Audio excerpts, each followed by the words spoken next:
Olá pessoal, meu nome é Mahapavitra Sahuri e eu sou mentor espiritual há mais de 10 anos. No vídeo de hoje você vai saber quem são os ciganos que regem o signo de Aquário, que tem o signo cigano equivalente de Taça. Para consultas particulares com leitura de cartas, com tarô, baralho cigano e oráculos, é só me chamar no WhatsApp. Meu número está aí embaixo na descrição do vídeo. Eu vou falar sobre a história dos ciganos que regem seu signo, as características desses ciganos, os traços fortes que eles têm e como fazer para agradá-los respeitosamente, com carinho e devoção. Um detalhe importante é para que você se inscreva aqui no canal, para que eu possa ter o seu nome na lista dos inscritos, porque é da lista dos inscritos no canal que eu pego todos os nomes para colocar na minha lista de orações diárias. Por isso é tão importante que você se inscreva. Ative o sininho das notificações, comente, deixe seu like, seu curtir e compartilhe esse vídeo com quem você gosta e ama. Não custa nada, é de graça e assim o canal cresce e eu consigo continuar postando conteúdos para vocês. Bom, são dois ciganos, um homem e uma mulher, que regem o signo de Aquário ou o signo de Taça. E eu vou falar sobre cada um deles.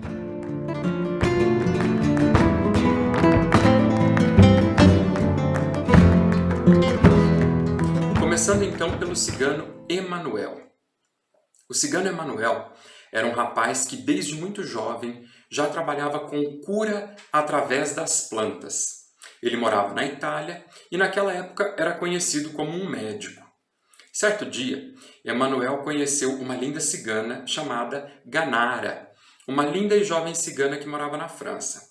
Ela era de uma tradicional família cigana com muitas posses. A união dos dois tinha tudo para ser perfeita, mas Emanuel era filho de uma mulher que, além de não ter marido, ainda mantinha uma pensão para os ricos da alta sociedade se divertirem com jovens moças. Diante disso, ficou impossível Emanuel ser aceito na família de Ganara. Foi quando então os dois resolveram fugir para a Inglaterra e lá eles se casaram diante da mãe natureza, sem eira e nem beira.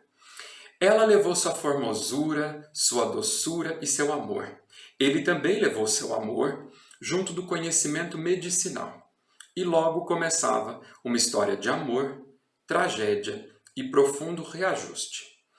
Como Emanuel havia sido difamado por ser filho de uma mãe separada e que mantinha um negócio mal visto pela sociedade, ficou difícil alguém chamar o jovem médico para trabalhar. Ganara havia sido deserdada pela família. Então o jovem casal começou a fazer caridade e dessa forma eles formaram seu próprio clã cigano. Emanuel começou a ensinar para sua amada o conhecimento das ervas e em pouco tempo eles já tinham algumas tendas armadas tratando dos doentes e leprosos. Tudo foi crescendo, foram chegando doentes, abandonados e discriminados de toda parte, e isso fez com que o crescimento deles fosse muito rápido, ao ponto de a sociedade planejar expulsá-los de onde eles estavam, o que realmente acabou acontecendo anos depois. Certa manhã, Ganara, como de costume, acordou cedo, visitou as tendas dos doentes e dos sãos e foi em busca de ervas para tratar dos demais. Emanuel dava o nome das ervas e o método de utilização e Ganara cuidava de cada doente junto dele. Nunca existiu entre eles cansaço nem medo de serem contaminados, só amor e cura. Todos sabiam dos passos de Ganara e da rotina matinal dela para pegar ervas em meio à mata. Um dia, ela adentrou numa área da mata em busca de ervas e, inesperadamente, foi abordada por 5 homens montados a cavalo. Cercada e aterrorizada, ela não teve como fugir nem se defender. Ela, infelizmente, foi violentada pelos 5 homens sem clemência. Atordoada e gravemente ferida, ela pensou que Emanuel não a aceitaria mais daquele jeito. Então, com grande dificuldade, ela começou a enfiar pedaços de madeira e pedras em suas feridas para adiantar, assim, o seu fim. Quando Emanuel soube, correu até a mata no local onde ela estava e, não suportando tamanha dor, pegou o seu punhal e cravou no próprio peito, desencarnando ao lado de seu grande amor. Sabendo de todo o ocorrido, os 5 cavaleiros foram ao povoado e disseram que Emanuel tinha sido um malfeitor e logo havia se matado. Os 5, então, foram até o acampamento dos ciganos e atearam fogo em tudo. Muitos desencarnaram ali mesmo, alguns conseguiram escapar e foram acolhidos às escondidas da sociedade. Então, nós podemos ver, através da história da vida do cigano Emanuel, quais são as características e os traços fortes que ele carrega e representa, que são audácia, ousadia, destemor, confiança, força, coragem, grande conhecimento sobre cura e ervas, lealdade e fidelidade. Agora eu vou ensinar como agradá-lo respeitosamente, com carinho e devoção. Ofereça velas brancas, frutas variadas, pães, ervas com poder de cura, como boldo, arnica, babosa, erva doce, cravo, capim-cidreira, etc. Ofereça também perfumes amadeirados suaves, pode ser incenso, tá? Uma taça com água filtrada, ponche de frutas, pode ser alcoólico ou não, além de pratos preparados ou alimentos que podem ser variados. Sobre os pratos preparados ou alimentos, pense sempre em tudo que é saboroso, gostoso e agradável. É como cozinhar para uma visita importante. Um detalhe fundamental e que muita gente acaba errando feio é para que você não ofereça nunca pratos ou alimentos que contenham algum animal morto. Frango, galinha, carne de vaca, peixe, carne de porco, camarão e os derivados, linguiça, salsicha, presunto, salame e assim por diante. Ovo pode, tá? Então, é um erro e um equívoco muito grave e complicado quando alguém diz para oferecer esse tipo de coisa para os ciganos, porque eles já são seres mais elevados espiritualmente. Então, eles não precisam mais desse tipo de energia. Aí, o sacrifício de um animal, que é um ser vivo inocente, se torna ofensivo para eles e para a espiritualidade. Portanto, não existe a menor necessidade de oferecer qualquer animal morto para as entidades espirituais ciganas. Se alguém te disser ao contrário, presta bastante atenção, porque talvez essa pessoa não esteja oferecendo as coisas para os ciganos, mas sim para algum outro tipo de ser espiritual.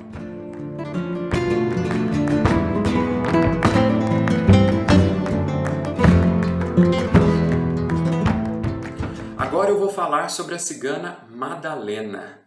A cigana Sandra Rosa Madalena é de origem árabe e é mais conhecida como Cigana Madalena. Ela foi conhecida por ser uma mulher alegre, possuidora de uma fé poderosa e tinha sempre um conselho para ajudar as pessoas que a procuravam. Além de sempre também buscar o melhor para o seu povo. A belíssima cigana Madalena teve sua origem nos povos nômades. Então ela costumava viajar muito com o seu povo pelo continente africano e pela Ásia, conhecendo países no Oriente Médio e chegando até a Índia.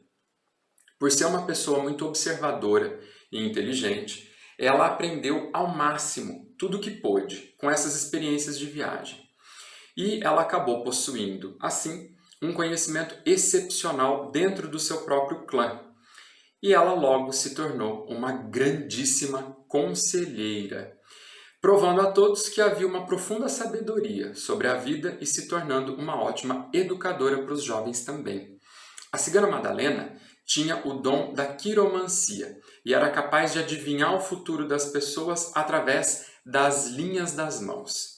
Essa grande habilidade a tornou extremamente conhecida e famosa ao redor do mundo, e muitos a buscavam na época para ler o seu futuro. Ela era constantemente requisitada pelos ricos, poderosos e nobres para ler os seus futuros nas linhas de suas mãos e para vê-la dançar, já que sua dança também era única. Apesar de ter alcançado tamanha fama, a cigana Madalena continuou caridosa, gentil e amável com o seu clã, sempre aberta e auxiliando a todos que a acompanhavam. Esse comportamento é o que a torna conhecida como a cigana conselheira. Muitas meninas costumavam se aproximar da cigana porque ela era uma conselheira primorosa em relação ao amor e principalmente em relação a assuntos sobre relações íntimas. Ela sempre tinha uma resposta sábia para as aflições que afetavam as moças daquela época e as protegia como se fossem suas próprias filhas. Madalena assumia por vontade própria a responsabilidade de cuidar das jovens ciganas que pertenciam ao seu clã, tornando-se conhecida como a mãe de muitas filhas. Apesar de Madalena ser uma belíssima mulher, ela nunca utilizou sua beleza para conseguir as coisas, estando sempre atenta para não ser mal interpretada ou mal compreendida. Suas palavras eram sempre muito sábias e a cigana chamava a atenção de maneira positiva. As danças e as magias de raízes árabes e indianas da cigana Madalena eram tidas como sagradas e por isso ela sempre era respeitada por todos. Sendo uma mulher muito alegre, terna, de muita força e fé na vida, ela jamais deixava a tristeza abater quem quer que fosse e tinha sempre uma palavra de ânimo e consolo. É protetora das pessoas que têm problema em relação à parte sensual e precisam mudar quanto a isso. Pessoas que são tímidas, que não conseguem se soltar, que têm medo dessa parte mais sensual da vida e dos relacionamentos. E ela também sempre tratou os assuntos íntimos das pessoas e dos casais com muito respeito, sem vulgaridade, porque afinal de contas, a vida íntima e sensual é uma forte e poderosa troca de energia, e isso é uma coisa muito séria. A cigana Madalena não tinha nenhum tipo de preconceito. Ela era uma mulher muito alegre, que não admitia tristeza nem falta de fé. Tinha sempre um bom conselho para dar a quem a procurasse, tinha sempre uma palavra amiga, um conforto, e por isso era conhecida pelo seu povo como uma grande mãe, mulher e amiga. Sendo assim, as características e os traços fortes que a cigana Madalena carrega e representa são amor, paciência, alegria, ternura, fé muito forte, aconselhamento, sensualidade respeitosa, firmeza sem se confundir com estupidez, capacidade de cuidar de todos e forte magia. Agora eu vou ensinar como agradá-la respeitosamente com carinho e devoção. Ofereça velas alaranjadas e brancas, flores variadas, especialmente as alaranjadas e brancas, como por exemplo, os lírios alaranjados e as rosas brancas. Ofereça frutas variadas, especialmente as de cor laranja, como caqui, mamão, mexerica, caju e laranja. Ofereça também mel, pão árabe, hummus, que é uma pasta de grão de bico, baba ganoush, que é uma pasta de berinjela, tahine, que é uma pasta de semente de gergelim, coalhada seca, perfumes com fragrâncias de rosas, pode ser incenso, fitas coloridas, vinho branco, além de pratos preparados ou alimentos que podem ser variados. Sobre os pratos preparados ou alimentos, pense sempre em tudo que é saboroso, gostoso e agradável. É como cozinhar para uma visita importante. Um detalhe importantíssimo e que muita gente erra feio é para que você não ofereça nunca pratos ou alimentos que contenham algum animal morto. Frango, galinha, carne de vaca, peixe, carne de porco, camarão e os derivados. Salsicha, salame, presunto, linguiça e assim por diante, tá? Ovo pode. Então, é um erro e um equívoco muito grave e complicado quando alguém diz para oferecer esse tipo de coisa para os ciganos, porque eles já são seres mais elevados espiritualmente. Então, eles não precisam mais desse tipo de energia. Aí, o sacrifício de um animal, que é um ser vivo inocente, se torna ofensivo para eles e para a espiritualidade. Portanto, não existe a menor necessidade de oferecer qualquer animal morto para as entidades espirituais ciganas. Se alguém te disser ao contrário, presta bastante atenção, porque talvez essa pessoa não esteja oferecendo as coisas para os ciganos, mas sim para algum outro tipo de ser espiritual. Assista também a estas tiragens que eu fiz para o seu signo, que estão aparecendo aqui na tela. É só clicar e ver sua vida na mesa cigana, as previsões para 2023 e todas as outras vidências com o baralho cigano. Receba meu abraço carinhoso e cheio de luz.